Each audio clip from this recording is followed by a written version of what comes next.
Yeah, yeah, yeah. Baby, yeah. You know, say ready for this. You know I have patience. Hey, greetings, family. Greetings, you all on this lovely day. Thank you for those people who are tuning in. This is Kyle Dixon here for another episode of the Grand Rising Collective. Family, I thank you very much for supporting us up to this point. We know there's a lot going on in the world right now, and the guest we have on today is definitely in tune with a lot of the stuff that's going on with the global politics, the social unrest, and the racial injustice that we're facing in today's society. But just for those who are just now tuning in reference of who we are, again, my name is Kyle Dixon. I'm an educator, entrepreneur, one half co-host of the Grand Rise Collective. The term Grand Rise Collective was created by myself and my co-host Kaide Bentley in reference of a term of endearment in the morning. Grand Rising, like good morning, is a terminology to start off the day well. It is also a reminder to live excellent, think excellent, be excellent at all times, and be able to rise to the occasion when you have obstacles and challenges in your life. And today's time and today's news feed with all the social unrest and protests and marches and violence that's going on, it definitely taps right into what's happening in today's political, social, economical climate. All right. So without further ado, I'd like to introduce my co-host, Kaide Bentley. Take it away, sir. Thank you, sir. Appreciate you as always. My name is Kaide Bentley, as Kyle mentioned, and he did a great job in introducing the Grand Rising Collective. There's really nothing else I can add to that. What I can do is give you some kind of information and background on myself so you know who's speaking to you and who you're listening to.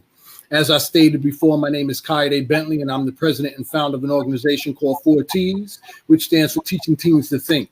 The mission of that organization is to help inner city youth identify their inherent skill set, meaning what they do naturally, so that way they can leverage that skill set that they have so they can complete their education into higher education, such as college, get a job, establish a career, and ultimately start a business. Now, that's my organization and the information that I disseminate to that demographic, which are inner city teenagers from the age of 16 to 24. The reason why I'm part of Grand Rising Collective with my co-host, colleague, and brother, Kyle Dixon, is to be able to disseminate that information to the community at large. Whereas I can share this information in a conversation with my brothers, and it doesn't stay in a bubble. We can share that information to parents, organizational leaders, business leaders, and the such. So that way we can inform the community in order to uplift the community to make this world a better place. Not only am I the president of my organization where I wear that hat, I'm also a professor at Fordham University where I teach social justice in the nonprofit sector, and I also sit on the board at LIU, Long Island University. These are all vehicles that I use to get that information out, to inform the public, so that way we can make this world a better place. I'm not going to get into a speech. I'm going to hold it back because once again, Cal came with the joint, man. There's nothing really more I can say. I'm letting him speak for himself. So without any further delay, Alvin, brother, please introduce yourself. What's up, Kyle K? Man, how y'all doing, man? My background, I started as a DJ. I'm from Nashville, Tennessee, same as Kyle Dixon. Nashville. I got family all over, man. My mom is from Washington, D.C. My dad is from New York City, and my family now is extended all the way to KwaZulu-Natal, South Africa, and one of the things while I was DJing that I liked was, just the whole technology aspect of it.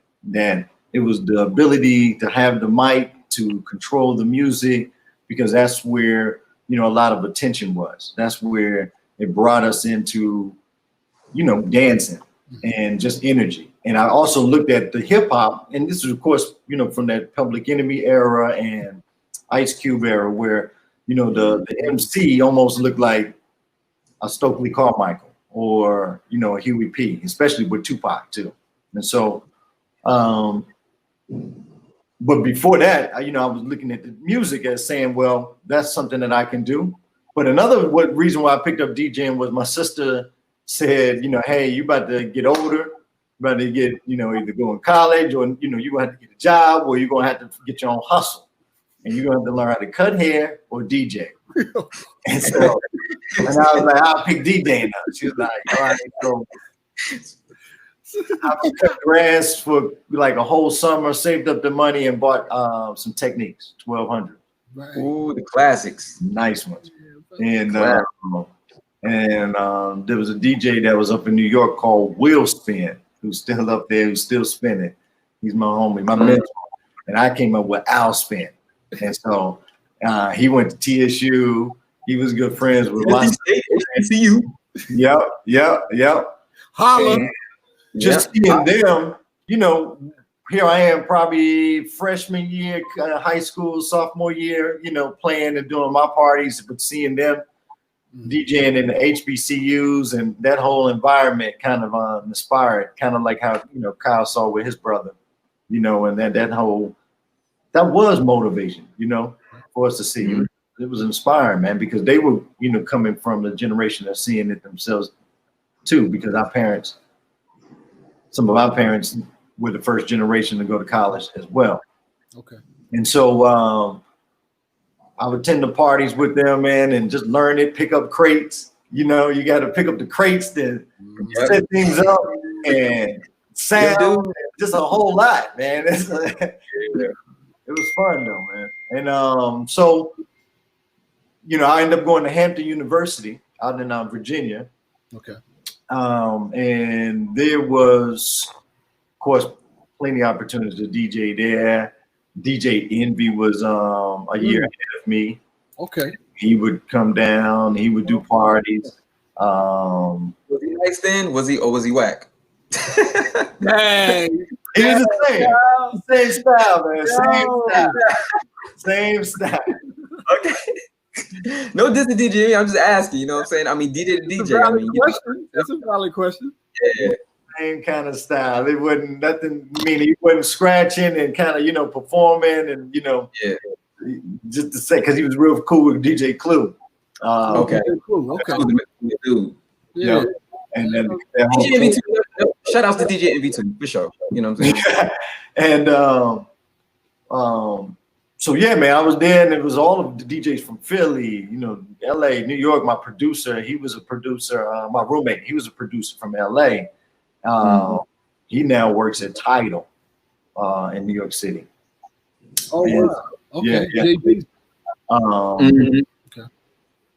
While I was there at Hampton, again, being part of activism and organizations on campus, and this is the Bush era, and we was marching in the White House. You know what I'm saying? Just before all of this, man, they didn't have it. They didn't have the gate there. Yo, It wasn't there. We getting the politics already. Yeah. So we, there was these poetry groups because now the open mic was a big thing, and poetry and the live bands. And it was nice vibes. So I would DJ those parties, and there was a older bookstore owner near us, and he said, "Hey, let me give you some books. Maybe you can sell them on the side and make you some money." And I was like, "All right, man, that makes sense because I'm around a lot of conscious, students, and I see how,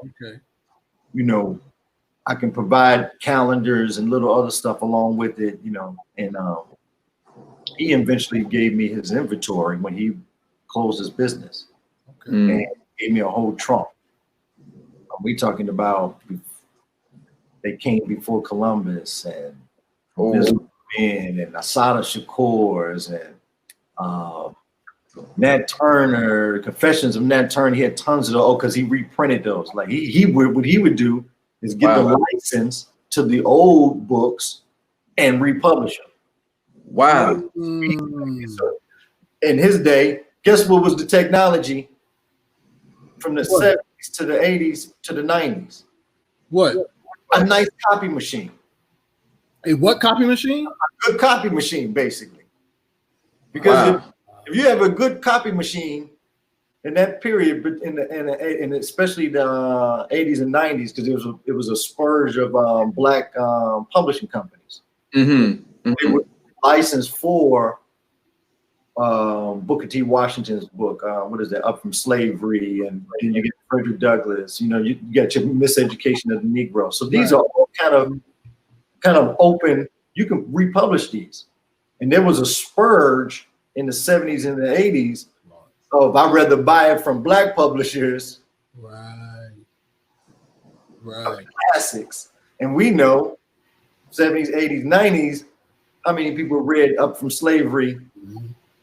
And still today, you know, that's like a, you know, so he looked at those, and a lot of them looked at those like, man, that's the sure bets that I can put on consciousness. You know, if you put it on anything, you can get the Zora Neale Hurston ones, or Langston Hughes and stuff like that. And then it started getting into hiring other people to make their own books.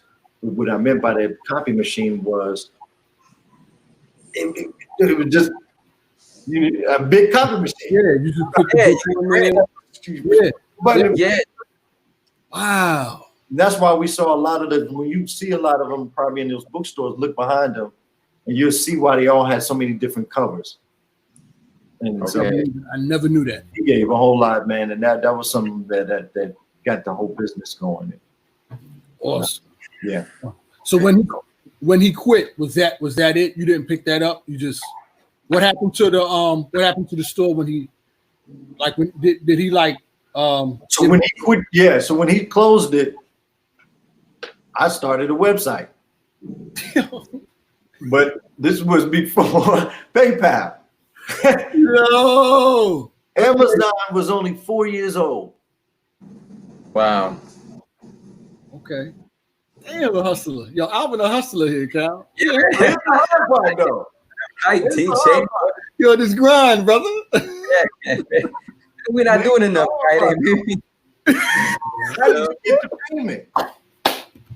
So, you know, back then, people sent the money orders, so you had to go to the Western Unions or the check cashing places, get a money order, send it to me, and then I go to, you know, take that, cash it, and then take the book in the mailbox. It wasn't no PayPal or anything. It wasn't no credit card captures or anything like that. That's right. It wasn't. That's serious. So how did you? It wasn't. It was hard though, man. It wasn't that. I had to work with the festivals, the stuff. That's when it was really good. You know, it just had the festivals and pull the tables out. Yeah. So how did you make copies of the books? Like how did that work? Or I mean, you know what I'm saying? Like when they sent you the money orders and things of that nature, did you make copies of the books, or how did you? No. He just gave me a lot of inventory, so I just sold them from the box. Gotcha. Okay. The machines and all that he still kept, but he would just close in the store and stuff, you know. But he kept himself in the garage because he had his Sure Bet bookstore that in Chicago, or that black bookstore in Omaha. And this is the thing that, you know, why these black bookstores are today. You know, that bookstore in probably Denver that always called to order 40 Confessions of Nat Turner. You know, or 100 Miseducations of the Negro, because they were giving it to a high school in Denver High School.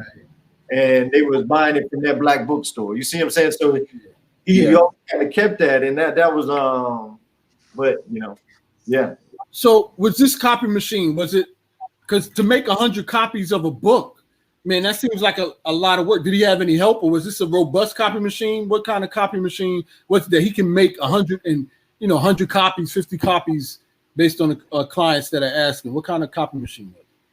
I mean, it just was a nice print machine, man. That's crazy. I saw it. It was 2003, 2002. So, you know, he had already been in the game for 20 years. So, you know. Okay. Wow. So let me tag into that, Alvin, in reference of like literature and books and whatnot, and how that ties into like we talk about being informed. Because like I'm an educator, I love to read. You know, like I try to get my students on reading. I try to get my peers on reading certain books. But like, what was one book that you can think of off the top of your head that kind of ties into like you growing as a person, either in business or either you're just political like awareness? Ooh, good one. Yeah. Yeah, I hit you with the bam. You know? And of course I know I'm sure well, I got like, it may be a mixture, but these aren't the ones. But for me, the life changer one was the autobiography of Malcolm X. Definitely, yeah, man. Definitely. That's early day. Later on, Alchemist was a really good story. Paulo Coelho, yeah. Personal journey. And then a surprising one, and is the 4-Hour Work Week by Tim Ferriss. Yeah. Which helped me identify, business and finance and things and the importance of that. And the other kind of political kind of, oh man. Man, that's a good one. Yeah. Let me show you what I got in front of me though. Okay. This is a good one for viewers. Marcus Garvey, Message to the People. Oh man. The Course of African Philosophy. This is by Tony Martin. Go ahead, brother. My dad was a Garveyite. This is a good one right here. Black Power, Blueprint for Black Power. Yeah, political. Yo. Amos Wilson. Dr. Amos Wilson is thorough, family. He breaks down the social, political. So this one, you can't read this one. This is a manual, man. This is not Blueprint. Man, hey, he was given the infographics. Damn. Oh man. Back then. Yeah. Okay, hiring patterns, all that. He was given the infographics. So this you're supposed to sit down at the campfire with a couple of people with this one and right. Back in. I got education. I got the medical chapter.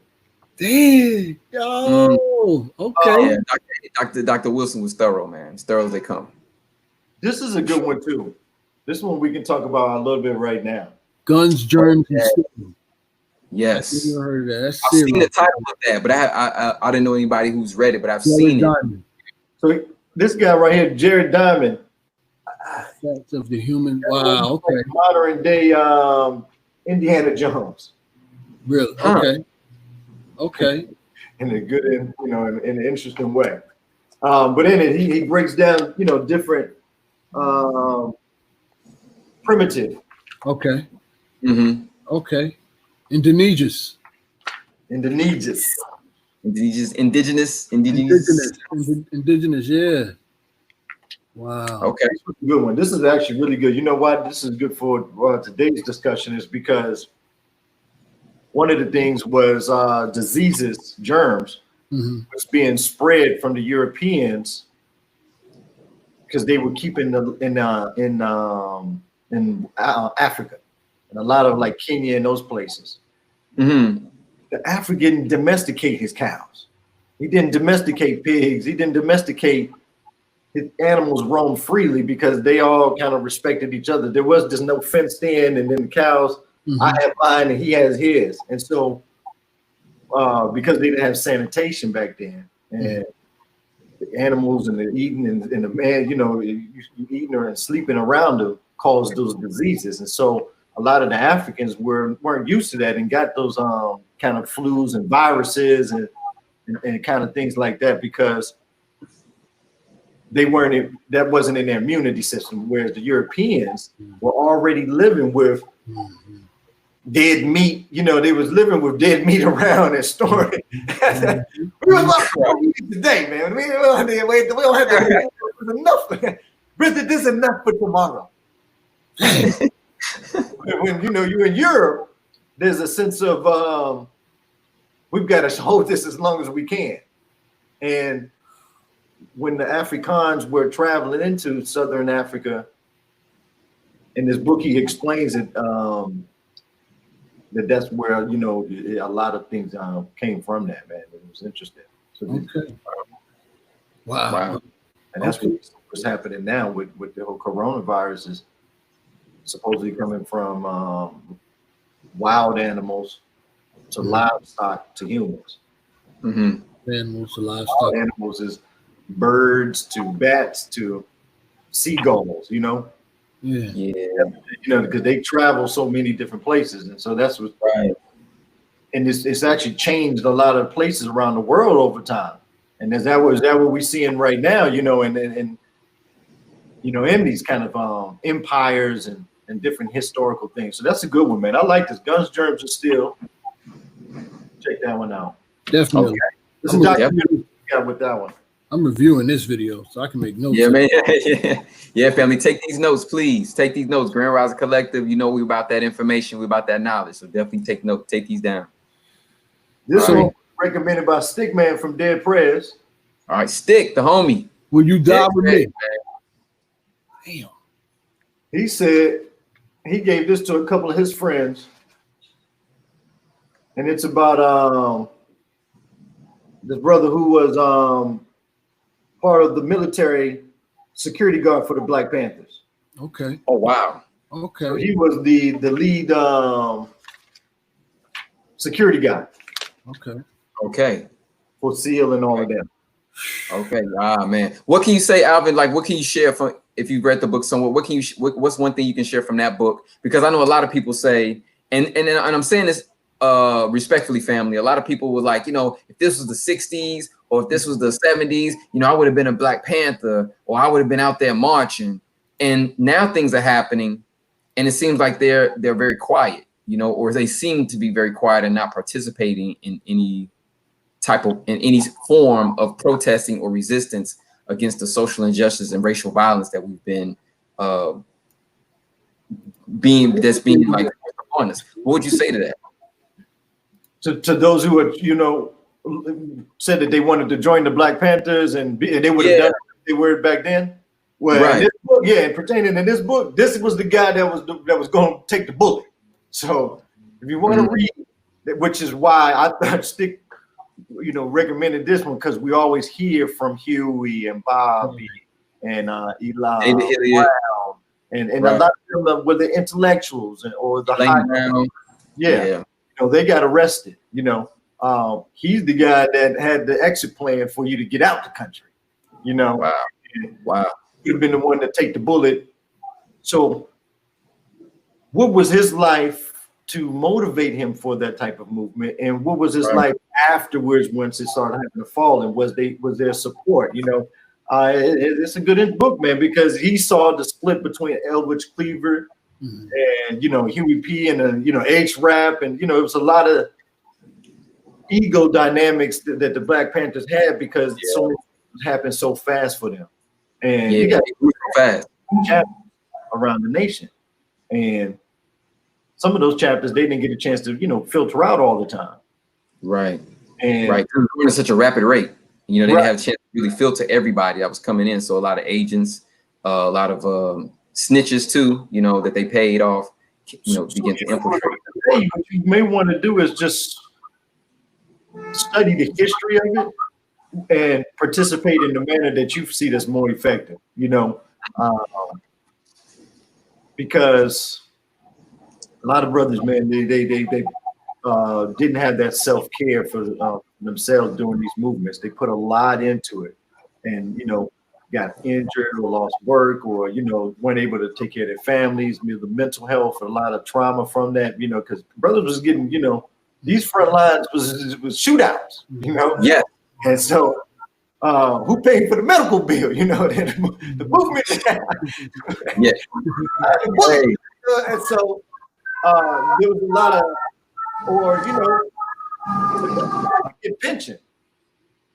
With some of these movements, there wasn't a big funding to take care of some of these things that these brothers did in the front line. Right. So maybe today, look at that and say, maybe I could, you know, play my part in a different manner, you know, rather than, you know, trying to recreate history, you know, sometimes, man.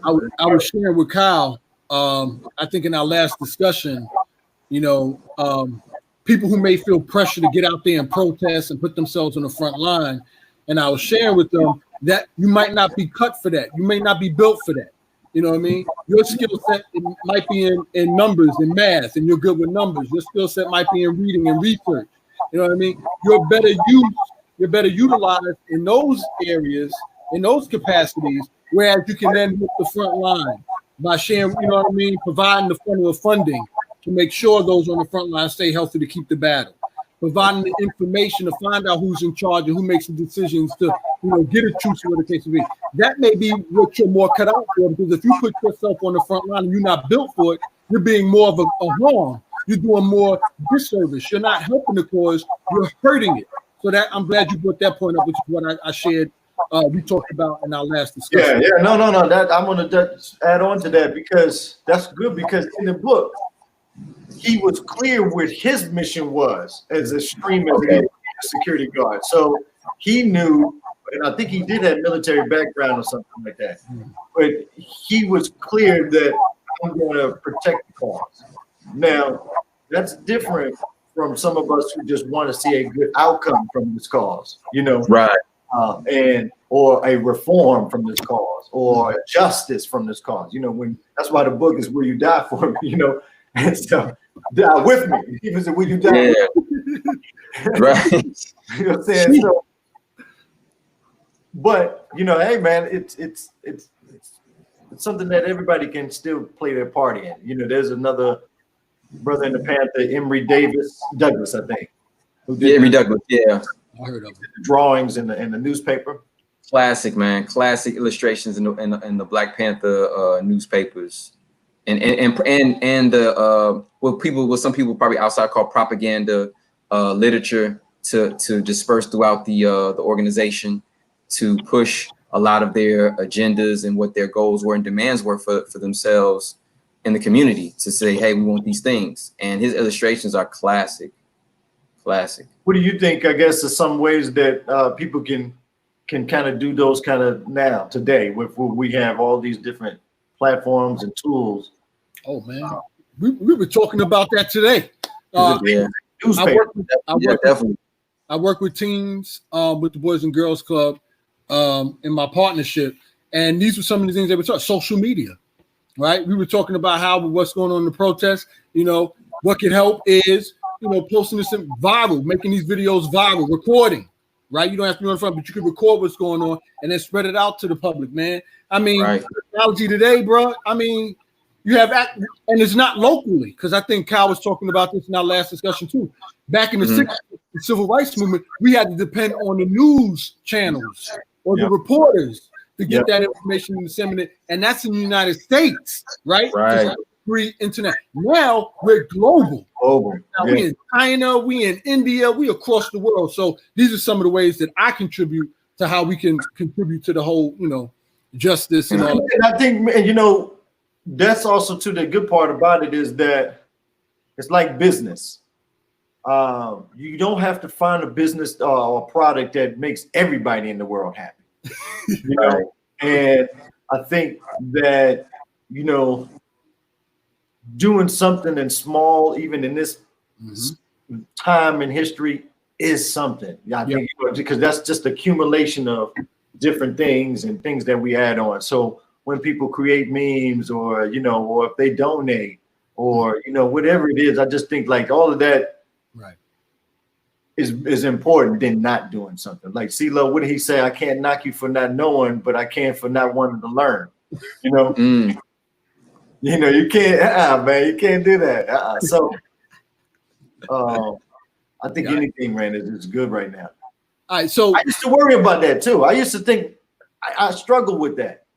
Is all the information? Is mine going to crowd? Am I storing too much? And am I just crowding the noise with everything else that's out there? You know. So you had a lot of information that you felt you wasn't sharing enough of, or right? What do you mean? Right, like, man, you know, and I hear other people say that as well. Like, I don't know, because they're thinking in a storage kind of mind. Yeah, in the head. Yeah, in the mind. It's too much. Storage bin, as if they're doing, when it's actually the data's accumulating more and spreading more. You are in competition with a lot of bad information and disinformation. That is true. Right. Yeah. Good point. So if you feel like you want to balance it out, put in what you believe is right, rather than not putting anything at all, you know. Alvin, it's funny you said it because my challenge was somewhat different. Same destination, but different because I felt like people knew this information already. I had a lot of information, I have a lot of information, and I would hold back because I'm like, I mean, I'm probably the last one to know this. Everybody probably know it. And then when I start sharing the information, I'm hearing people never heard of it before. Never heard of it. I'm like, yo, you know what I mean? So that was my block. That's one of the things. And that is true. And because there's a sense of that's already out there. Like if I put in time, then I know you put in time, but that's not true. You know, people need that extra help with it. You know, they need that extra, or they need just a little bite size just to you know, to lead them towards something else. And so, man, I think sharing, the more you give, the more you're going to get back, you know. Completely agree. To just throw it out there. So, Alvin, how did you transition to the technology field, man? How did that come about? So it was after the DJing, basically. You know, from that was then what was which people don't realize DJing is real technical. Like and then the website. So I had the website. So lived in Seattle. We lived in Seattle. It was 2008, I think, before the Obama election. And I was like, man, who is this brother, man? Everybody don't know him, man. He coming, he's -0. And who's his publicist? That's what I was thinking, music and DJing, and because you know at this time I'm looking from a DJ perspective as how people are branding themselves, right? Okay. DJ Drama and the whole Gangsta Grills was out. Yep, sure was. Yep. Right. And if you remember, he got raided by the FBI because they thought that he was bootlegging when he was actually not. He was just remixing the tracks, as we know, of course, you know. Right. He wasn't taking your song and selling it, redubbing it. We know it was just freestyling, but we all know. But the FBI didn't know that. And this is, as we know, was the pre-era between streaming and download. Napster? Was it around the time? It was after Napster. It was after Napster. Yeah, it was after. Or iPods. So like iPods. Yeah. More iPods. Yeah, because those mixtapes were hitting the streets hard. This is even like even pre maybe like 04, 05. Like, right. You know what I'm saying? Yeah, it's going into that. So the music industry was basically trying to tip off the government that people like this were remaking. Because why? He was dubbing them in his studio, just like the brother that I told you with the books. Okay. At some point, DJ Drama said, "Let me buy my own machine." Okay. So if I'm in the studio and I throw on a LL Cool J instrumental and Lil Wayne raps over it, and then I press it onto the CD thing, and while everybody's sitting there playing video games, they just pushing the recording. Right. And we all know what people have been doing in Harlem all these years. But this is the pre-iPod. And so the music industry was saying, crack these people down. And so you can see things were heading towards digital. Okay. Right. And then this election with Obama, I said, who's this publicist, man? Like, who's getting him here? And then it was really social media. Right.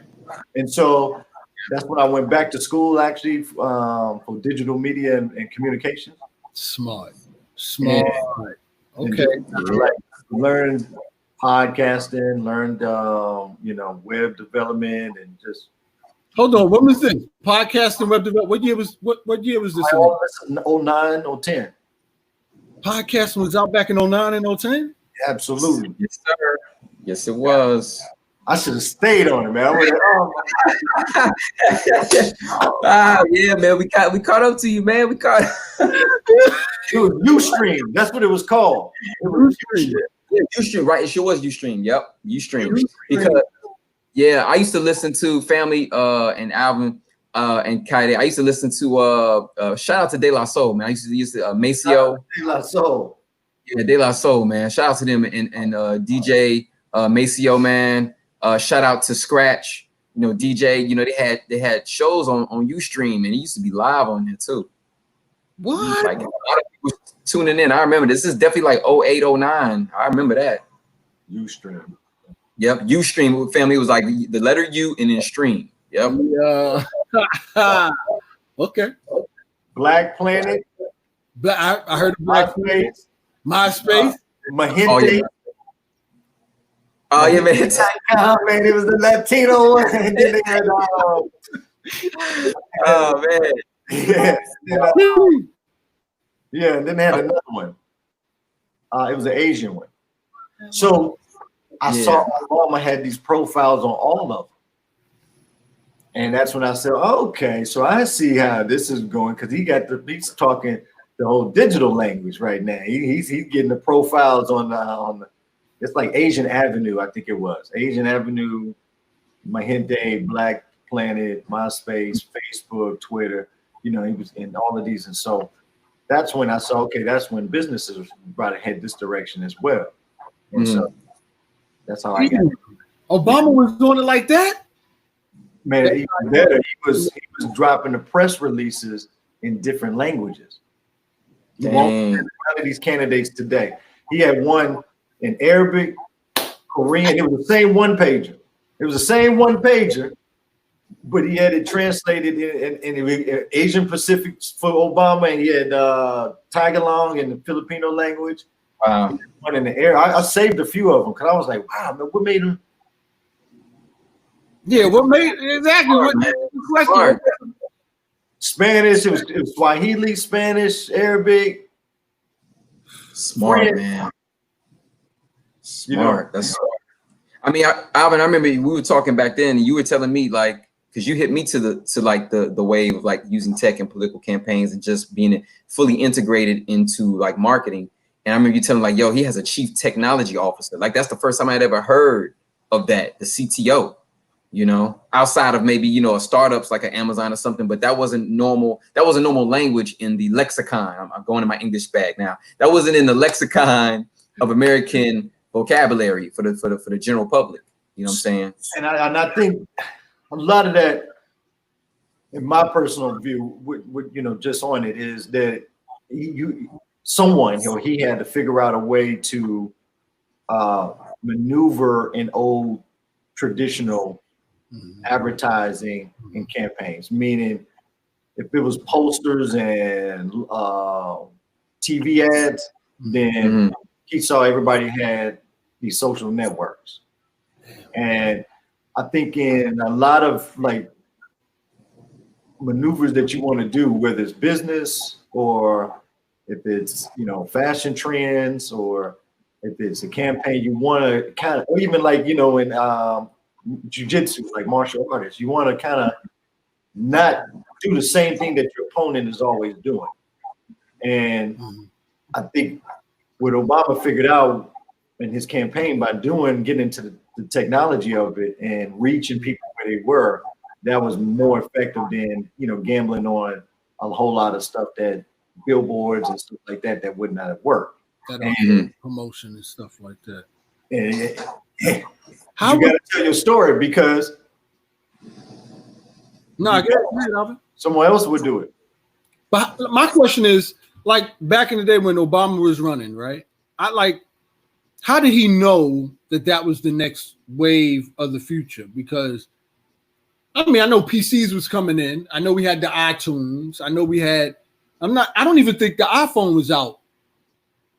iPhone came out in 2007, right? The first iPhone. It was 06 or 07, yeah, 05, 06. It was out. It was so Barack Obama was doing his campaign and he was Ustreaming and doing all that stuff before 2008, right? He had to been working on that campaign at the customs when the smartphones. So how did he know that was like the next wave, that it would proliferate like it has today? Or, in your opinion, I know we don't have exact, you don't know him, but I'm just he's a writer and a reader.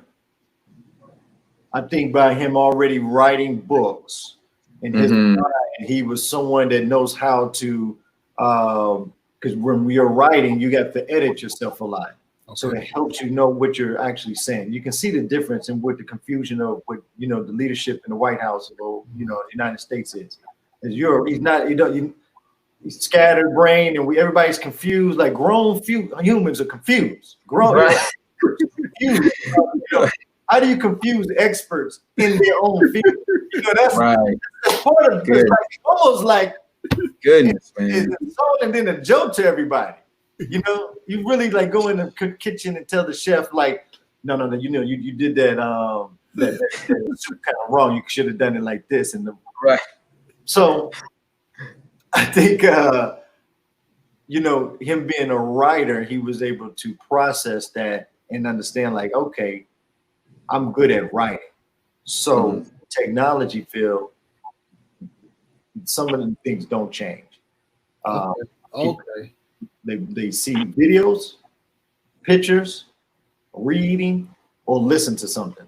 So it's radio, TV, books, TV, movies. So that form of communication is still relevant today, Very good. So, you sell right now, in order to be a New York Times bestseller only means 10,000 books your first week. Say that again. 10,000. What now? 10,000. 10,000. In order to be a New York Times bestseller, you would have to get 10,000 your first week. Damn. Wow. That's nothing in comparison to like your customer base. That's really not a lot of people. We saw Lewis Howell, man. He's a podcaster that we was following for years. His first book, he hit the New York Times bestseller. Yeah, Lewis Howell's a School of Greatness, dope podcast. What I'm saying? Definitely one of the people I look to for sure. And now he's probably written about 2-3 more, I think, since then. I think he's written 2 more. But it's only 10,000. And by that, but that means people went into the stores and bought it, or they pre-ordered through Amazon. So that's why they always push that pre-order. So, but man, 10,000 to be a New York Times bestseller, is just writing. Right. Then some people look at, hey, I'm better at YouTube videos, and I can do, how-to videos, or I can do, prank, entertainment, comedy, lifestyle videos, and get 100,000 views. Right. Question for you. With everything that's happening today with protesting, I had a question posed to me. We had pictures. One of the teams was actually in the protest and took pictures. And it was asking the protesters, key questions, why you're there and how you feel about that. My question to you is, or the question that came to my mind is, okay, so how do we organize this protest effectively to get outcomes in various areas, some of which includes this, to make sure that the police officers that killed Floyd, I know we're supposed to be covering technology, Cal, but I have to ask. No, this is part of it. No, this is part of it because technology helps it helps to record what happened. So no, this is directly in line. Thank you. How can we how can we use technology as an effective organizing tool in specific areas, starting with ensuring that if we can get the police officers, they got arraigned, right? Congratulations. But so did what's his name that killed Trayvon Martin. I don't remember his name. Yeah. And he was Hispanic. He wasn't even white. To an extent. Right. We thought it was over for him. We thought it was a slam dunk case. Yep. Case closed. It was a record. It was audio. Right. That was audio. Audio recording of him calling. Right. Go ahead. My bad. That's an audio recording. Yeah. My question is, with technology today, how can we use it to organize to make sure these cops don't just get arrested? And I'm not saying we got to put this out. I'm not saying all cops are bad. I'm not saying that. There are some good cops. I know Kyle, but I'm saying how can we ensure that we send a message that this won't be tolerated. There's this law that was called quantify. I think it's quantifiable. I don't want to take up the time, but there's a law in the books that says we have to post it or something. Right. We'll find it later and post it. Yeah. Right, but they're held to a lower standard, meaning they can abuse citizens and not have to pay the full price.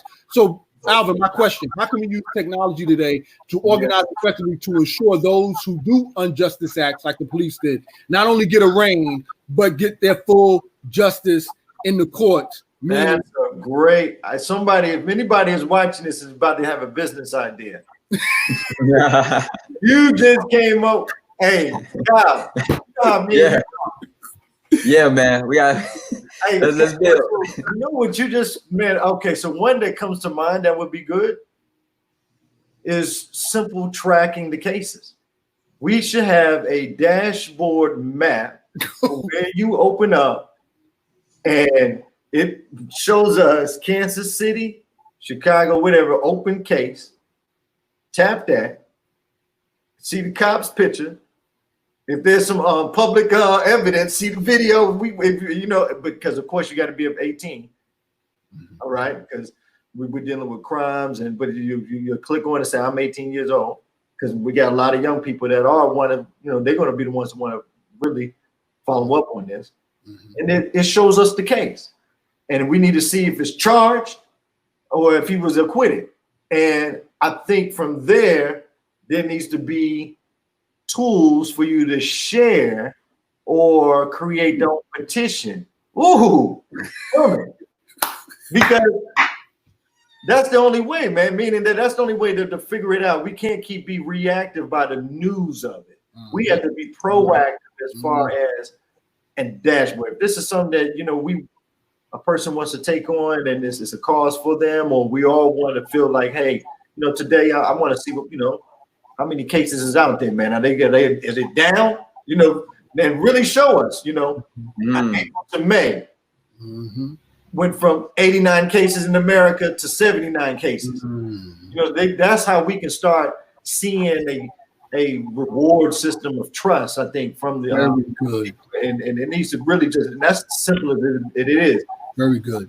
That's a great way to do that, man. Other than that, and we got the IP on that, family, so don't try. Right. We got the IP on that. We got that. Woo! No, but somebody for real though, it's all love. But no, that's it. That's how, and that's what me and Heidi, we talk about it every so often about technology, it's not going anywhere. But technology is just not all electronic. Technology is anything that helps you to do a task more effectively and efficiently. So, in reference of technology is even how you protest, even how you organize. That's technology. And some people are even using the social media to help to organize. They're using it to help get people together at a moment's notice. Say, hey, we're meeting here, and here's the objective for this protest. Here's the objective for us to do a silent sit-in or something like that. Or here's a thing to mobilize to give food to the homeless or people affected by this COVID. These are all parts of being socially active and engaged. And I think a lot of times I want to go into a quick personal story, because growing up, it was, we're always, the visual part is the protesting part, the marching, the stomping, the organizing in the streets, which is very important. But what for me personally, where I feel like I was misguided as far as being fed certain information was you're led to believe that the protest is all there is and that's it. People are not looking at what's going on while the protest is happening, and really what's really important is what happens after the protesting ends. Right, that backroom work. To that point, I also want to say that we have to be acutely aware, and also, Alvin, what we do is we give tangibles, solutions. You know this already, right? So we're incorporating it all now from what I'm hearing. But another thing I think we need to be aware of, and our listeners need to be aware of as well, is that we have to be keenly aware that this could be a distraction.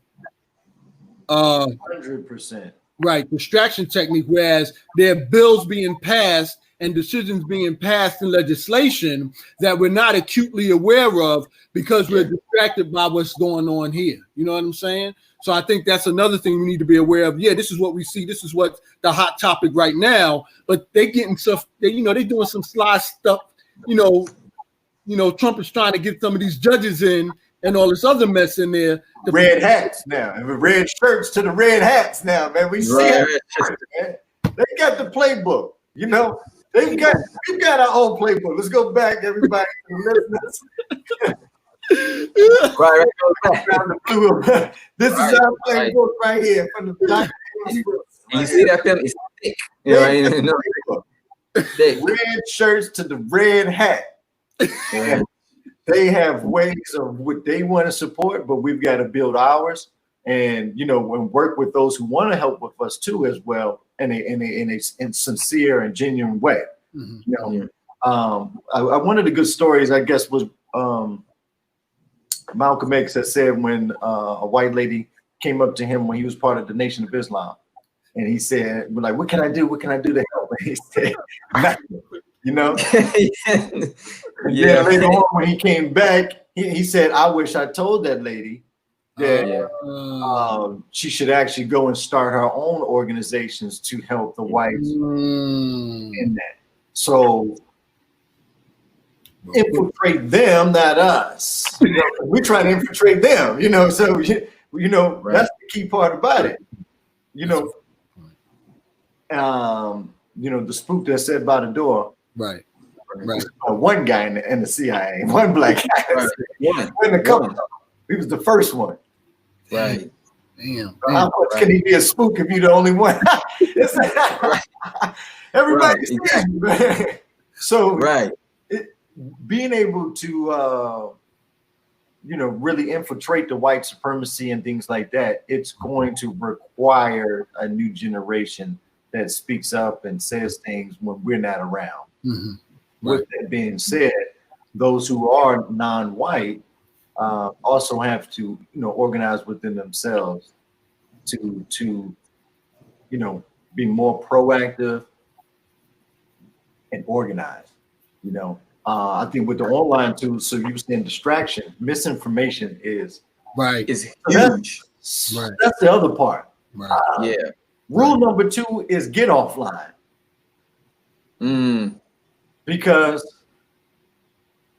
that's part of the problem that we're seeing right now is a lot of misinformation or too much time on the phone. So everybody's posture is we see everybody walking around like this, guys. Right. I see guys in the gym and his shoulders is curved up. That's like So part of what you want to do is get off and do different things offline. So that allows your mind to know how to decompress these things a little bit better. It's still tricky out there, and it's not to say that a friend may not share something with you or your mom may not share something with you. My mom sends me videos of all kind of stuff there. I'm like, Mom, this is from Russia today, Mom. It says RT right there on it, Mom. It's the truth, but there's some things in there that's a little, misconstrued. And with the technology being in a disinformation, you don't have to get people to do a whole lot when they think they know it all. Part of getting out was, those protests was to join and talk to everybody of why we're upset. Right. Now, I think at the march, people are getting the information and then they're going upset from their own different angles. Okay. Right. So that's fine because it's legal in America, and that's what they're supposed to brag about. Like, you can do that. The issue is that when everybody's coming towards this, and there's no sense of what are we asking for and what are we trying to get out of this, then it causes more chaos. So are you saying, and I think Kyle, you alluded to this earlier too, is that more an emotional reaction, like a massive emotional reaction instead of it's emotional, whatever, but you got to stop and analyze, be logic about it, and do it that way? Is that sort of 100%? Because if we look at the comparison of the Hong Kong protests, they are all using umbrellas to hide the cameras that are recording them. They've been protesting for almost 6-7 months. I didn't know. So they're still protesting. Still protesting. Wow. See that? And when you look at those umbrellas, it's full of different colors. It's almost like a flexible rainbows. And the policemen, ripped the umbrella away and try to spray into the protesters' face, and that is unacceptable. So I think overnight that umbrella, from being a household item, suddenly transformed into a symbol of defiances and solidarity. I did not know that. Hong Kong. Wow, I did not know where that. everybody shows up with an umbrella, the same numbers that the people that we've been seeing here show up with umbrellas and open them up, and the cameras aren't allowed. And of course, they've already got masks on as well. And they're right, already. They're peaceful protesters. Yeah, I saw a video real quick, Alvin, just to interject. I saw one video months ago where they were protesting. They were massive in the street, like person to person. And like something like a medical vehicle had to get through, and everybody just starts separating. Everybody just starts separating to let the vehicle go through, because it was a medical vehicle, so somebody was in need. And then as soon as the medical vehicle, they just clamped right back together. But it showed like, even though they were protesting, they had wherewithal and awareness to say, no, we're protesting, but if this is somebody needs medical attention, they need medical attention, they need to get through. So it was a beautiful thing, because it just showed you like they were very focused, but they were also very aware at the same time. There's a documentary y'all have to check. I think it's the Umbrella Revolution.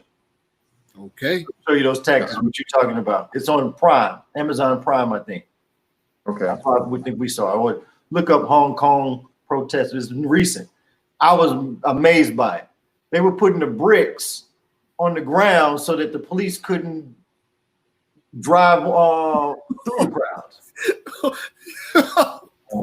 Yo, rather than tearing up and throwing things, because in China they know they can get arrested by being out there. Americans are getting arrested when you blow the window out of Target, right? Yeah, right. Yeah. The Hong Chinese are arresting you for coming to the march, almost, sometimes, and most of the times. So they're hiding themselves, and then they have to coordinate with stopping the police from attacking them. And they need bricks to do that. They're not looking necessarily to be aggressive as much as, so it's a real playing game. Or you got to see when you watch it and how they're doing it, because they're going around the cities and and different things. It's like a cat and mouse kind of game. Not checkers. Yep. They're chess, not checkers. I always say. And a lot of them deal with a country where they watch their social media. So look at the dynamic. Yeah, they monitor their Facebook and censor all of their social media stuff. How are they organizing like that? How do they continue to do it that way? And here, the own leadership is confusing people. The own leadership is saying different things, man. Damn. Yo, this is serious stuff, man. We dropping some stuff here. I ain't know half this. I like what you said about the bricks. They're using bricks to prevent motor vehicles. Because remember, just a few days ago, there was two police cars or a police car that actually ran into protesters, full speed. Yeah. In Brooklyn, I want to say it was. Yeah, I don't think it was Manhattan, but it was either Brooklyn or Manhattan. I think it was Brooklyn. But yeah, they ran into him to like shove him off in a sense, but it's still running a car into people. Now, and then. Yeah, Cal. And then the bricks, like you said, Kai, they like with the bricks, they've been setting the bricks in different protests all around, like Chicago, New York, LA, Dallas. You know what I'm saying? They've been putting bricks on the side of like these protests. Maybe someone's trying to do it and then brief everybody, man. Don't throw the brick. You're supposed to put it on the ground. They even got the briefing yet, man. He didn't leave the piece of paper. Good point. Because that's what it did. And that's probably what the message was. Use this to stop the police from coming in, but instead, because we haven't been aware of or haven't done our studies, our initial reaction, because of how is to use it as a destruction tool as opposed to a constructive tool. That's true. And you can't be out there to tell everybody. It's a hard thing in these early stages to be like, hey, actually, no, just put them on the ground. You put them on the ground, because then they're like, man, who are you to tell us? You know, we're trying to speak and trying to give orders is two different things. Some are saying, no, we trying to talk to them and say what we want to say. Stop, don't, we ain't got time to think and be quiet and you know, go on the side of the building. You know, when actually, you know, someone should say, no, you know, let's give us 100 yards because I see how they about to come. So if we put 100 bricks, you know. Alvin, this goes to your point, and this goes to the point we were talking about, Cal, before, where we were like, this is where a person who has that knack or inherent ability to realize this stuff could be able to disseminate that information to the leader, yes, say, or the person that people surround to give that information to them. That person is not necessarily useful on the front line. They'll be more useful being able to figure out what the bricks are for, so that way they can disseminate that information to those who are on the ground who could put the bricks in place. That way the protest will be that much more effective and safer. And safer. That's the point. That's the point. Indeed. Right? Indeed. So Alvin, real quick, you want to go? You want to go? Nah, go ahead, Cal. I got more stuff. I want some more. Yeah, I know. I know. So you're right. So Alvin, like in your, because I want to go real quick on the tip on the music tip and culture tip. Okay. So a reference to like culture, right? Like, what do you think the culture is as far as like what this will lead to as far as in the music? Because we're still in COVID. We're still in quarantine. You being a DJ, you being a music producer, because you do produce music, you do DJ. Like, what does that mean as far as like the climate? Like, what music do you think will come out of this, or like what do you see as far as like that? So that's a good point. I was listening to the Spotify playlist called Black Lives Matter, I think. What? What? And you got a lot of different playlists. Yeah, there it is. Yeah. Like James Brown and, you know, okay, stuff. But one of the tracks was Usher with Nas. This is why y'all should write this down. Usher with Nas. It's called Chains. All right. Oh, Chains. Chains. CHANINS. Usher with Nas. I was shot, and there it is, right here. The reason why I was shot. There it is, right here. Is it with a Z or S? With an S. Reason why I was shocked because that track was in 2015. Wow. And it's talking about police brutalities and chains and so this may have been, and I'll find out. This song may have been related to another protest. It must have happened. All right. So when we're seeing the music, man, we got a lot that's already that's out. I think now going to new stuff, artists are definitely having to think about what they're going to say if they are trying to be legacy artists. You're going to have a lot of young guys who still will try to turn up, and because that's all they kind of know. And they're going to base it off of that because they've become successful already. And so they're not truly, they're still young and successful. And when you're young and successful, it blurs the line, right?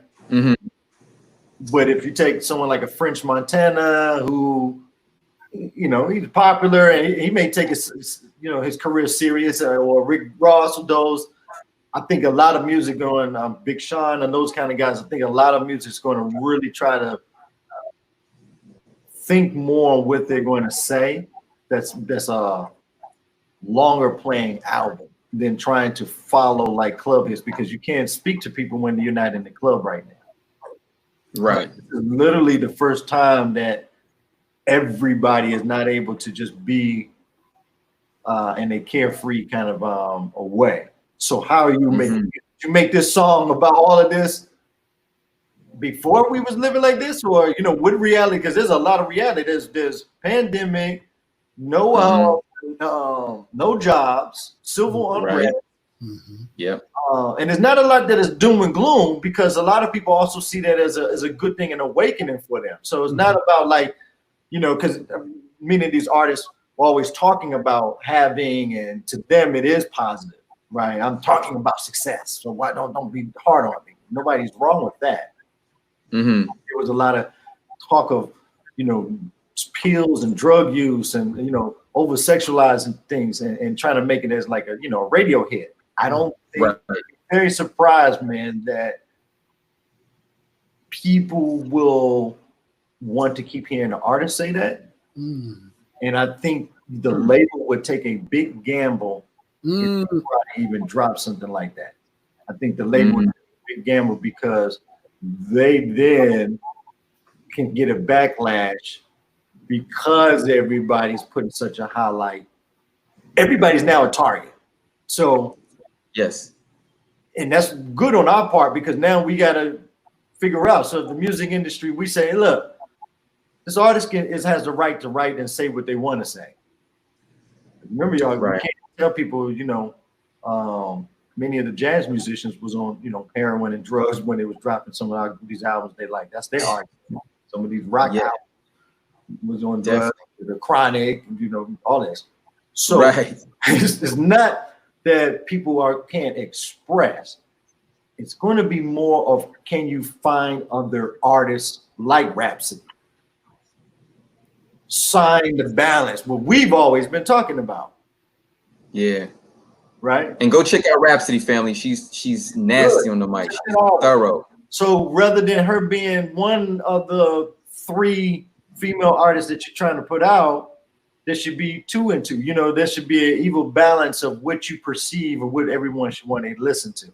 Because I think that would be the real thing. I don't think, man, musicians, they can try, man, but if it's not in you, then you're not going to use this movement to politicize. If it was in you to be taken as a serious musician and an artist and someone that's like, you know what, how can I do a track with Jamie Foxx and step my game up and talk, since I see Jamie Foxx is out there and doing something, What do you think because I'm going to motive, right?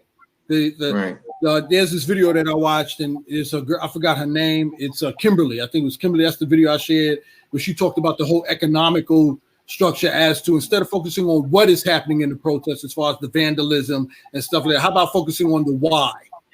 Right? Why are they doing it? And she breaks it down economically, Black Wall Street, all this stuff. And we tried to pull ourselves by the bootstraps, which everybody's talking about, protest peacefully and all this other stuff. So we tried doing that, and look what happened to Martin Luther King. Look what happened to Black Wall Street or what have you. So now what would possess somebody to have to break, to go through a broken glass to buy what they need when you're flaunting this luxury in their face? So the point I'm trying to get to in regards to the music industry, Alvin, is what is the motive behind the music industry that controls these artists? Like, when we came out with the music back in the Bronx, Brooklyn, Boogie Down Bronx and all that other stuff, right? We were talking about the struggles that we were going through, and then we tried to enlighten, like heading for self-destruction, stuff like that, right?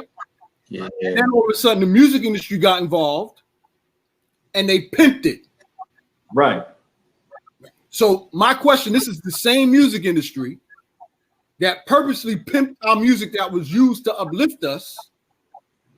Question, what would motivate them now to highlight an issue that goes against what their initial motive was in the first place, was to de-empower us, to keep us submissive, to keep us drugged, brainless and all that. So that's a great point, man. Again, though, they may be changing their strategy. So different things. Either they changing, they're adapting with their strategy. Because if you're right, like they want us to continue to glorify that, but they're also smart with what they can face. And machines and corporations, even robots, a lot of this stuff.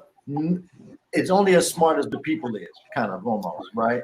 And it is like they do know what they're facing at a certain point. Okay. So, but at the same time, they can also look at it to say, did you like life like this before? And if you did, here's what it looks like again. You know, we're gonna take you back to this. It's a nostalgia. It's a let's get the clubs back, or just reopen things up. You know, it's okay. You know, and you know, or man, I think the strategy is different in that, man. I think some of these artists, I won't even say his name, the Rainbow, but it's more like now the strategy is getting away from that music part and monetize other ways now, man. Okay. What? About the snitch. Anyway. Yeah. No names. Right. So, his name has numbers. Yeah. So now, you know, I think their strategy may be more of, let me ask you this. If we could have influenced people with 4 minutes of the music and a 45-minute album, then why wouldn't we try to get you for an hour a week reality nonsense, same circle? Whoa. And you know, it's almost like CB4 with a rain, man. That's basically.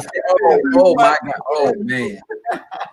Yo, family, I watched CB4 about 2 weeks ago.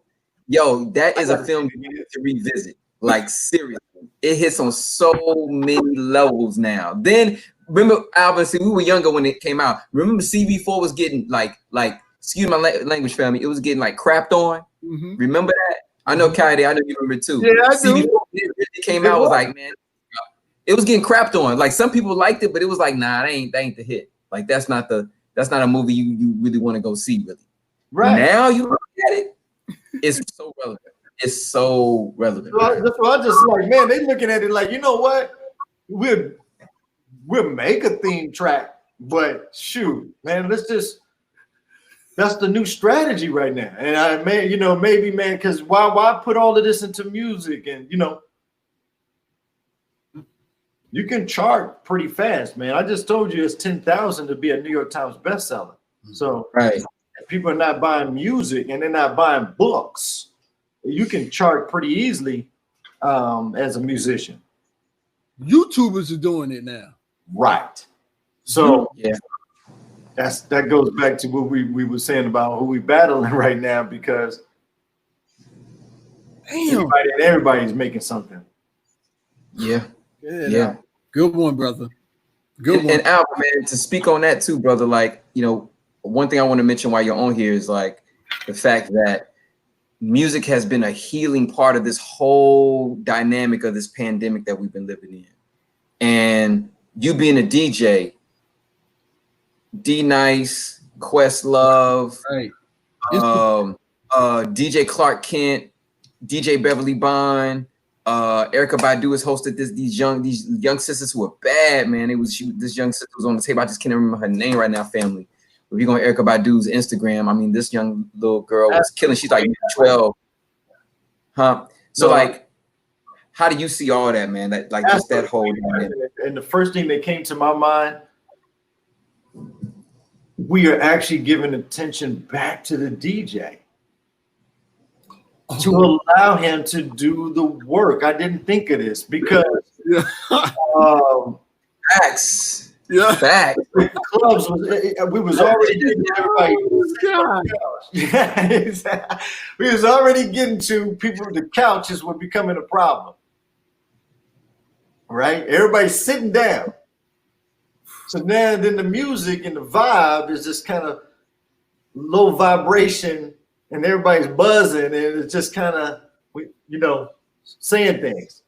And in the atmosphere, it's really hard for a DJ to perform because he's really just pushing buttons.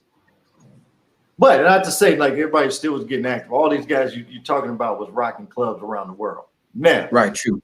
What we see now, though, is we actually watching the DJ. He's performing for us. So that I think the answer to the question would really be, this shows us that turntables is an instrument. Because why are we actually? How come? Or are they seeing guitar guys? Like who's doing acoustics? I'm sure like John Legend did a piano. Like, but some other guys should be doing, like the Yo-Yo Ma give us some concerts, man. Like you know, I know who do something for like something for the health workers. But you know, he can come live, man. You know, that's something awesome. Family, we dropping, we giving y'all like mad ideas. Like, we giving y'all a lot of jewels today. You playing donation. Donation. Click the like down below, fam. We giving y'all a lot of hot gems right now. Yo-Yo Ma is one of the world's most famous cello. Yeah. Cello. The sitting one. Yeah, he's like the Stevie Wonder of it, man. He's Japanese, but you know. So the DJ is an instrument because we were enjoying it, man, and kind of watching it, and I liked it, man. I saw the ice is already starting right now. Right now in here. Everybody. Yo, Alvin, you plan on doing the Instagram little DJ? I am. I'm about to start doing something, man. Yeah, man. You're right.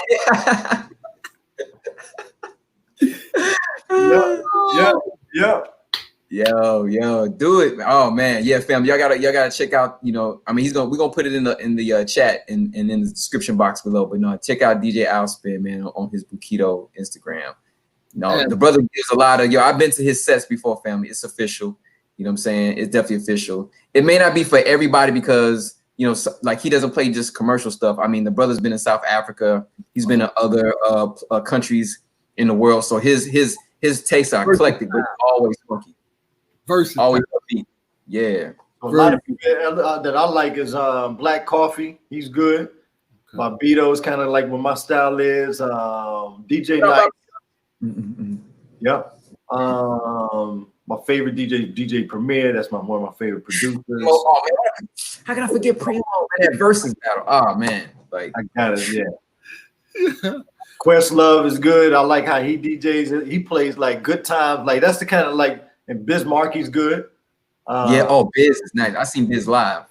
Nah, Quest live too. I seen one time Biz and Jazzy Jeff, of course. But Biz would play like good times in the middle of a set. Like, hey, we got it. Everybody would start dancing, man. I was like, why did you do with that? And then play cheers. Biz Markie would play like oh man, what was that the white girl that had her own TV show and stuff? White girl had her own show? There's been a whole bunch. She was the orphan girl back in the day. Annie. Talking about Annie? Not Annie, but the other one, Punky Brewster. Oh, Punky Brewster, yeah. He played the Punky Brewster theme, man, and everybody was like, what? Everybody started singing, and it was like, oh man, no, what is going on? Oh man, I still remember that theme, so I'm not gonna embarrass myself today. Nah, Dang, wow. Yeah, I love it, man. I like how they getting it in. I'm about to start doing mine, man, because I got my stuff set up now. Let us know. I have it. I'm going to ask another question, Alvin, in regards to you said with the I'm always about the power struggle. You know what I mean? And the things that go on behind the scenes that people don't know of. That whole logic thing. Mm-hmm. You made mention that the music industry, are paying attention to how things are going. And, they're going to cater to because it could do their business. It could be detrimental to their business. Now, let's say post-pandemic, post-protests, I think we agree that things will never get back to normal, the way normal was. True. So in the new normal, do you think that the music industry, or not the music industry, but do you think that the artists, it's kind of a double question, but you think that the artist is going to go back to that whole brain numbing type format of music, or do you think it's going to usher in a new era of consciousness? I think so. No, I think they're going to keep on, man. I think they're going to try and keep on. I think, remember, because we're dealing with the minds. Right. And even if the body is not there, the mind is. And there's, you know, it's always escapism. Fantasy. I think the entertainment, yeah. And I because it's just like the movie industry. So, you know, they're going to continue to make movies about stuff. But are they going to add things with the mask in it now in the movie? Like, you know, how's the movie going to look where they showing people with masks on because we live with masks on, you know? Right. Good point, man. I didn't think about that. Where's that going to now look? And so with the music, can the guys say these kind of things? Because we haven't gone to a booty club in a couple of months, or you know, or a game, or you can't say you're in the front row of a game. So what are you talking about? 2019? You didn't go 2020, man. Front row. Right. What you say? Mask on, mask off. Mask on. A lot of things that people gonna have to gotta be more honest, I think. Ooh. And I think that may be what you was trying to get to, is more like the honesty in what they're saying. And I just think also too, a lot of them just going to continue to not be honest, man. They weren't doing it before, you know. And that's what's so interesting about that, man. People were saying a lot and projecting this lifestyle. And as we know, even NBA players, it's a small fraction of them that are only making $1 million. Right.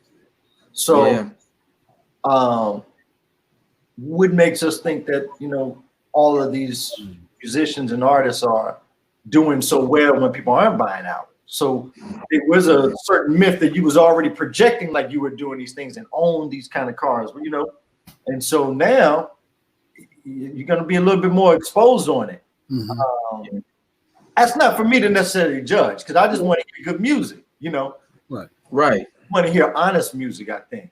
So it's going to be a lot of that, and are the labels going to say, yeah, we'll put more marketing dollars? Because I think where else we was going at is the industry going to put $2 million in marketing behind a artist who clearly is, you know, promoting destruction. You know, he's got the budget. You know, one of my good friends, Dead Prez Stickman, we were talking to, he was saying how, you know, people were asking him, you know, what do you have to say now? You did the album 20 years ago, man. What are y'all saying right now? He says, that was it. We dropped the album. That's don't look at me as, you know, as a mentor, leader, or, you know, per se. Lead yourself. You know, where's your album right now? Where's your imprint to the world in it? Right. And as far as the industry, you know, we all know who really supported the Roots, the Badus and the Chappelles. You know, Chappelle put his thing together, but did we see Revolt and them do it so much? And they got the Revolt TV, you know? Right. The Revolt channel. But you're showing the consciousness before, but did you have the Reform program on Revolt TV? Or did we have some of the same programming that we were talking, just kind of label it behind as a black, you know, TV station? And I think, you know, those are the kind of questions I think with the music industry, some of these artists are going to basically have to answer to. Like, who do we really like? You know, how many times did I have 2 Chainz on my album or this person? Could I have reached out to so-and-so or this artist and put him on, you know? You know, I've done 4 albums and I've had The Game on my album 4 times, you know, and paid him his budget. But could I have done a collaboration with someone that was speaking on some real stuff out here, you know? Even if it's not me as the artist. So that's another remedy, is like, if it's not you, then put together a self-destruction track. Remind you, MC Hammer's on there. Damn. Yeah. Hammer's on self-destruction. Yeah, it says, yep, sure. Well, that and All in the Same Game. You know what I'm saying? That All in the Same Game. All in the same. Actually, that's what I like. It's All in the Same Game. Yeah, All in the Same Game. Yeah, with the West Coast version. Yeah. You know what I'm saying? Yo, that's real, man. Somebody has mentioned that before too. Like, where's our All in the Same Gang self-destruction album of the current day? It doesn't have to be exactly that, but where is that? The rule that we had. how is it we had consciousness of that then? You know, and people always talk about, you know, black on black crime, which is a misnomer, because you got white on white crime, black on black crime, whatever the case may be. But where's that version of like the 2019 and 2020 version of that? And again, that's us taking account for us. That's what people don't realize. That's us taking account for not only people killing us in the streets, but us taking account for like, yo, bro, like why you trying to kill me? You know, Kool Moe Dee said, I never ever ran from the Ku Klux Klan. I shouldn't have to run from a black man because that's self-destruction. You know what I'm saying? Yeah, I know the lyrics. I know the lyrics because I heard it all the time. And people we dancing, you know, I'm dancing in my little backyard, my little room, and I'm sure they were dancing in the clubs then to that song. That was a hit song. Yeah. Yeah. That's what I'm saying. So I think that's the thing is to find the artist and collaborate and let, you know, because man, if not, man, where's your real talent then? If you can't, you know, because that's the true test. Even Michael Jackson, man, even Lionel Richie, everybody, we gotta come on, man. It's 2020, bro. You gotta we actually are behind a few. We are behind a few things, man. On we should have had a few what do you call them, crew tracks, you know. Right. Crew tracks, right. Man. We got the individual and the movie track. We got the Selma Wolves, Glory. we need the all-star tracks, man. We're missing a few.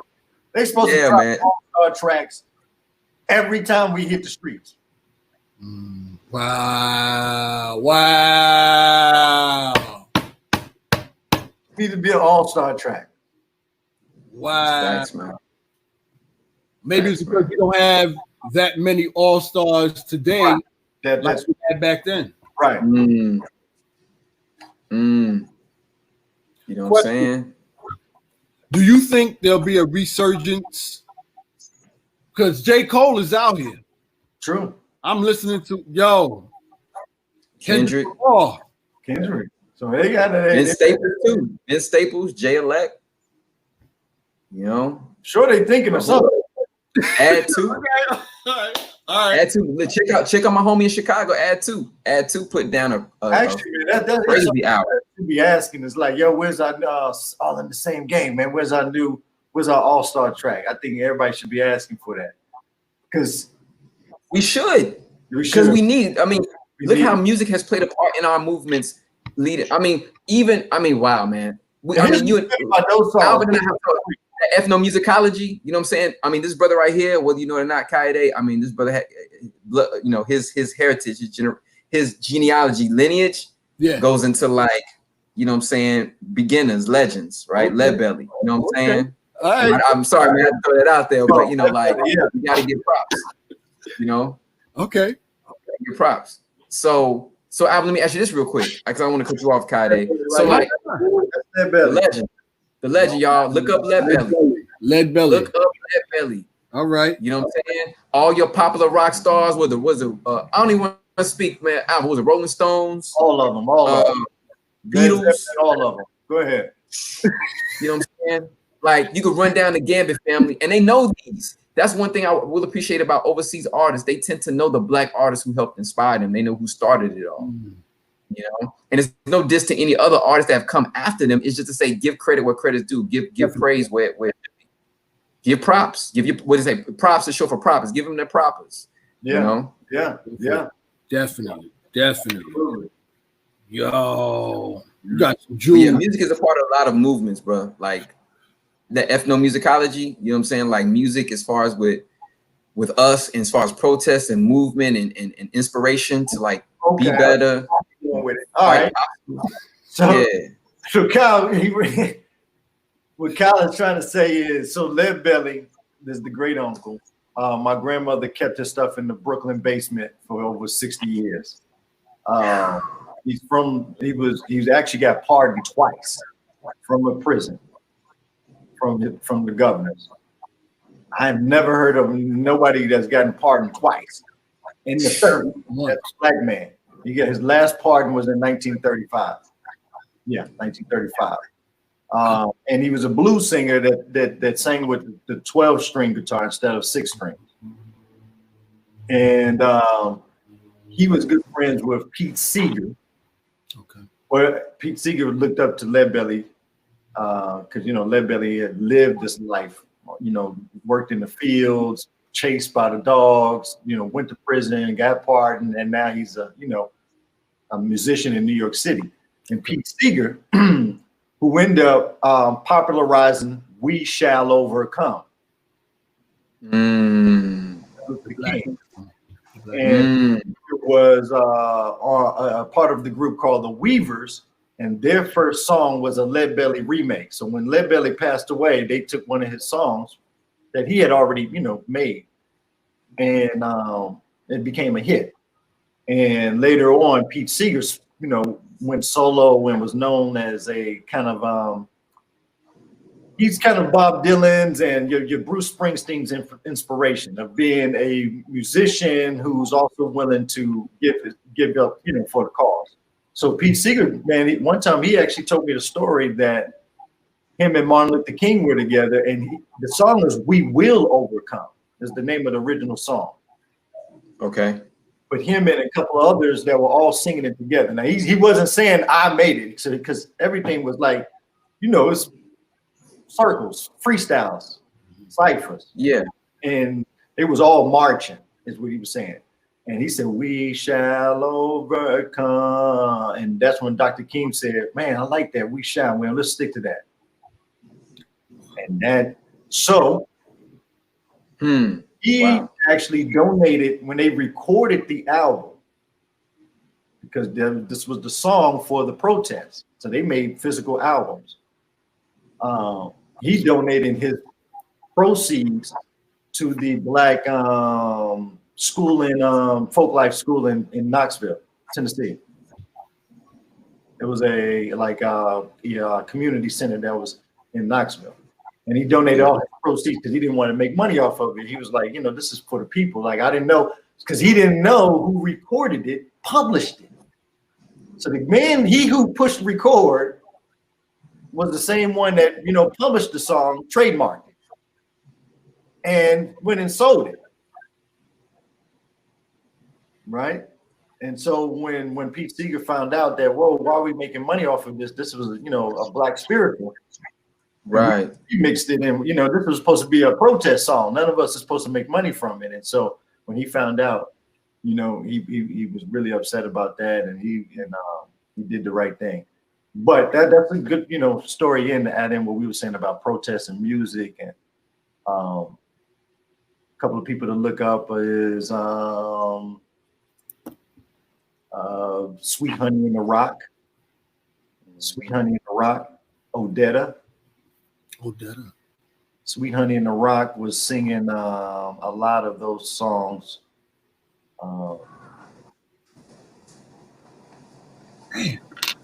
Yeah, Ludacris had that joint on his I forget what song it was. Ludacris had dropped that verse from Leadbelly's, one of Leadbelly's songs. Oh, yeah, he had dropped that. I was like, what? I forgot what album it was too. Dang. But yeah, he dropped that. Red Light District. It was what? Red Light District.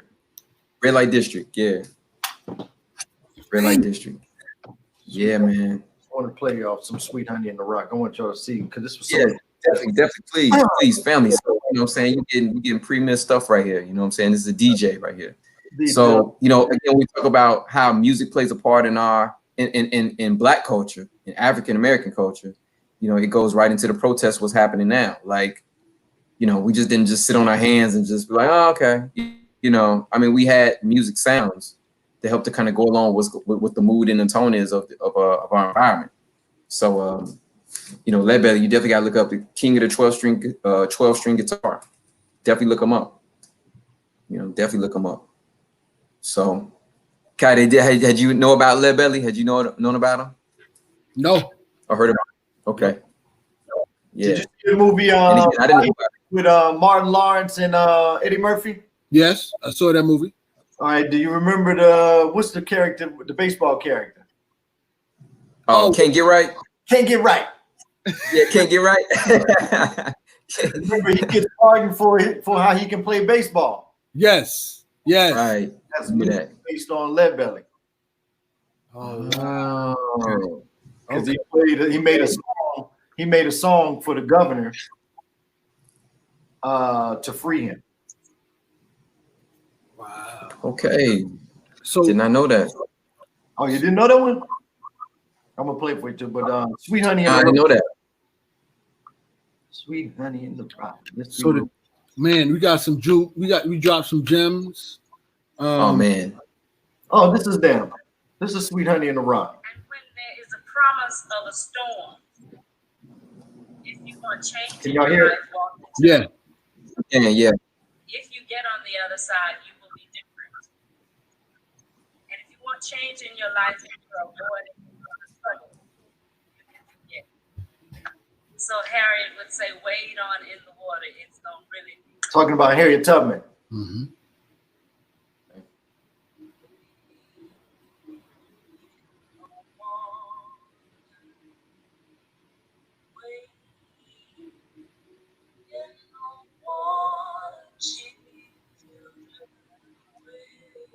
So they were singing a lot of those songs. Oh my goodness, look at this mess. I'm the one who made it, I do confess.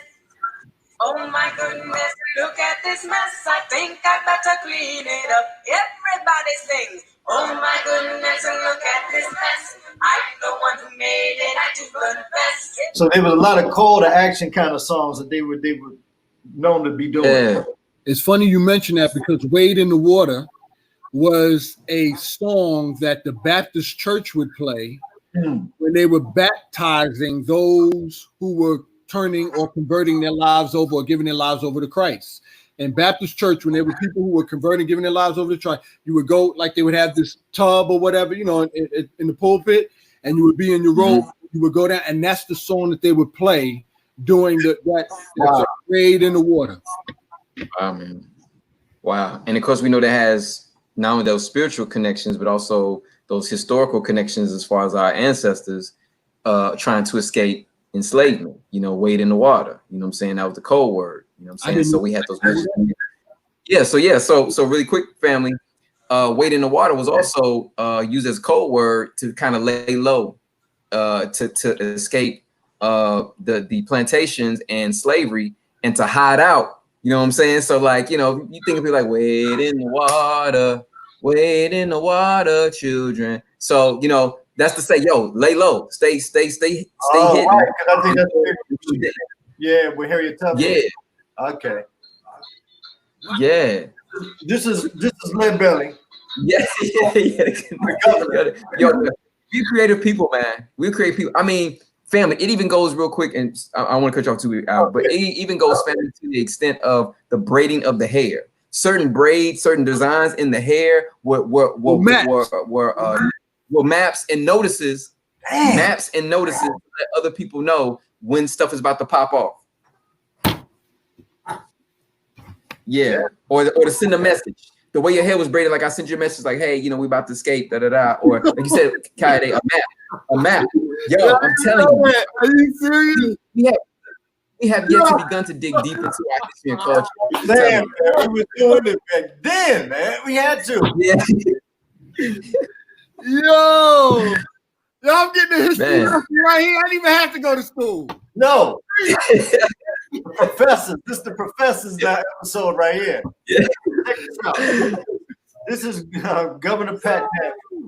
This is crazy. He told the guy, he said, if you record me, because the guy comes into the prison to record him, and he says, give this to the governor. And this is the song. Oh, Mary, sweet Mary.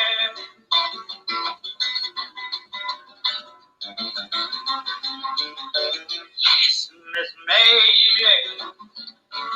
Oh, Mary.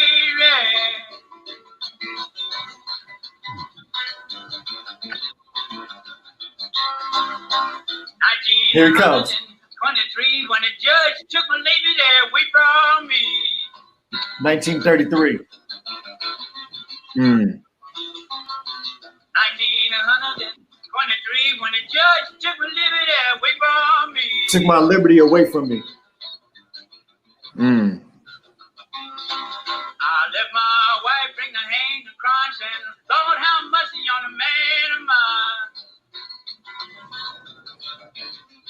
Here it comes. I left my wife bring her hand to crunch, and Lord have mercy on a man of mine.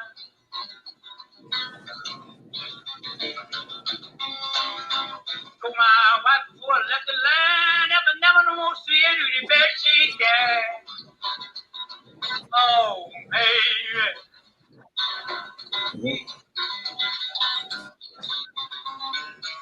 If I had you come left like you got me, I'd wake up in the morning, I would set you free. There it is.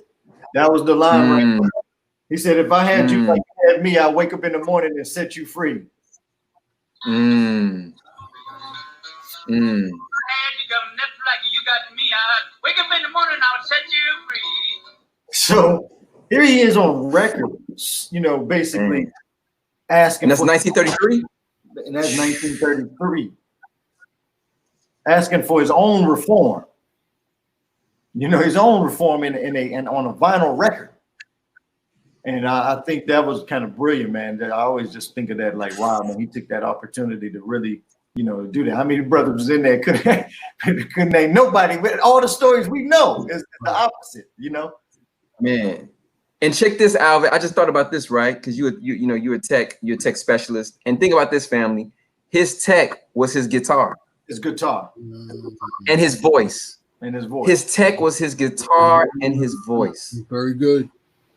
Very good. Man, that's powerful, man. Very good. He could have actually died in that prison. He could have died in that prison. He was in Angola. For those who, you know, want to know, the Angola Penitentiary is the oldest prison farm in the United States today. It's in Louisiana, called Angola.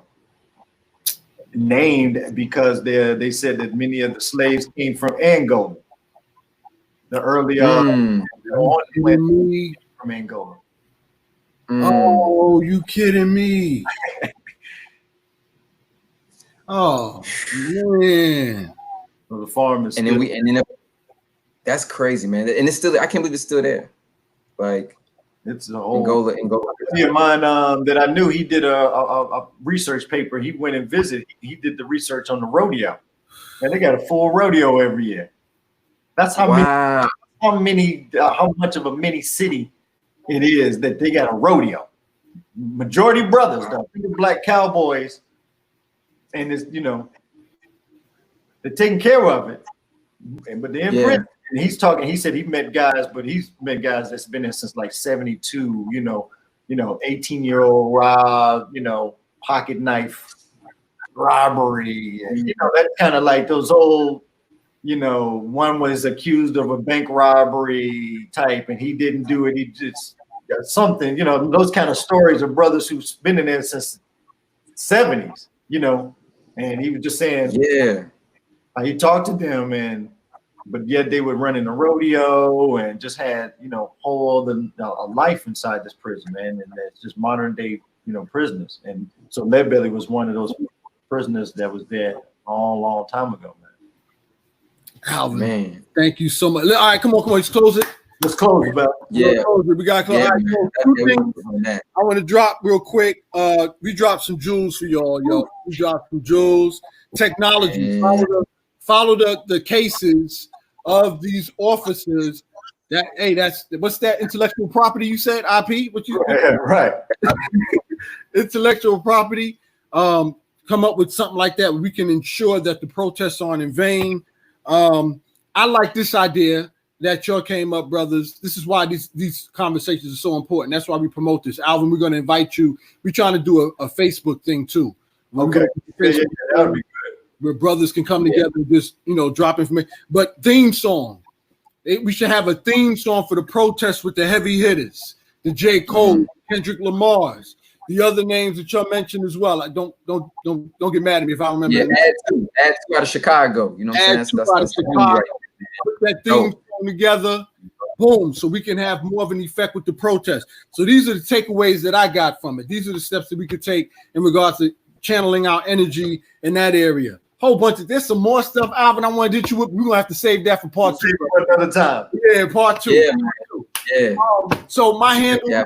Balagoon Logic, BALOG IC on Twitter and Instagram, YouTube, Kayode Bentley, where I have discussions, talk about scripture and all that other stuff. I'm Perspective TV, where I have discussions with my pop and influences about relationships, history, Egypt, all that. And then there's Candid Advisor, where I'm advised on entrepreneurship, career development, things of that. You'll follow me there. Those are my handles. Look for me on YouTube, Instagram, and Twitter. Thank you much, Kyle. Yes, sir. Yes, sir. So yes, family, you can find me here on YouTube, Mr. Kyle Dixon. Just type it in. You can also find me on Twitter. For those of you all who still use that, at KEasy773 on Twitter. So I'll be dropping some quotes, some articles, and things for you all to read and check out. Also, you can also find me as well on Instagram at DIX_KYLE. That is DIX_KYLE. Again, drop me a line. Definitely hit me up if you have any ideas or want to build on some things. I'm always open and willing to do that. Also, if you have any children that's doing this COVID quarantine, that's going through some issues as far as their education, holler at me on that as well, because I'm an educator for 20+ years. So I'm always willing to kind of give consultation and advice for those who really need it in the community. So definitely holler at me about that. Alvin, man, please, let the family know where they can get at you.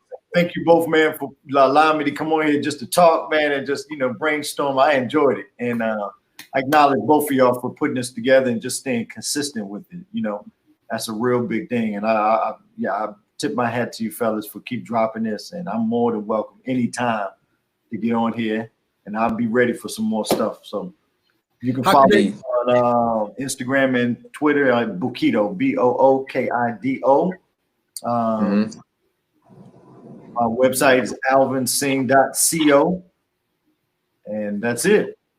Brother, thank you so much. I can't thank this brother enough. Appreciate you. We'll do a part 2. On that note, Alvin, there's his contact information. Cop it. Yep. Appreciate you, Alvin. All right, man. Peace. See you later. Right. Peace. Peace.